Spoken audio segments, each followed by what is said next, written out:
Lomba kompetisi siswa SMK yang sudah berlangsung beberapa waktu liwat menjadi kebanggaan buat SMK Negeri 3 Palembang. Pasalnya dari beberapa ajang yang dipeloi, khususnya di perhotelan, ada 3 siswa SMK Negeri 3 Palembang yang berhasil ngeraih juara pertama.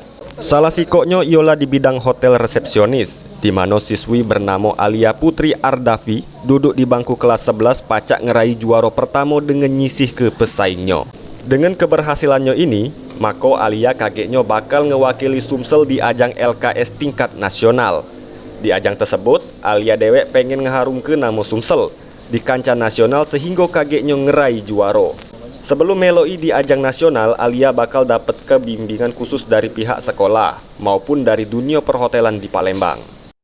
Apa yang saya lakukan yaitu mulai dari training, belajar tentang mata lomba tersebut dan juga magang. Nah ini deh kira-kira yang akan menjadi saingan kita dari mana ini nantinya? Pastinya dari Pulau Jawa sih. Iya. Pulau Jawa ya? Iya, dari Pulau Jawa. Kalau kita sendiri deh optimis akan meraih prestasi di tingkat nasional atau bagaimana? Selalu optimis dan percaya kepada Tuhan kalau dia akan. Kepala SMK Negeri 3 Palembang dewek cukup ngedukung prestasi anak didiknya, sehingga kagetnya bakal berkiprah di ajang nasional. Pihak sekolah selanjutnya bakal ngededek 3 siswanya itu supaya berprestasi di nasional. Pelatihan-pelatihan kepada anak melalui guru-guru kami yang profesional. Yang kedua, mengirimkan anak kami untuk magang ke industri yang kaitannya dengan sesuai dengan kompetensi keahlian yang dimiliki oleh anak-anak.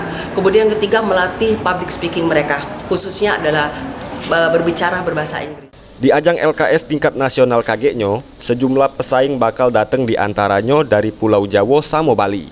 Namun demikian, para siswa SMK Negeri 3 Palembang tidak takut bersaing buat ngeharumke nama Sumsel di nasional. Firman Hidayat, PAL TV.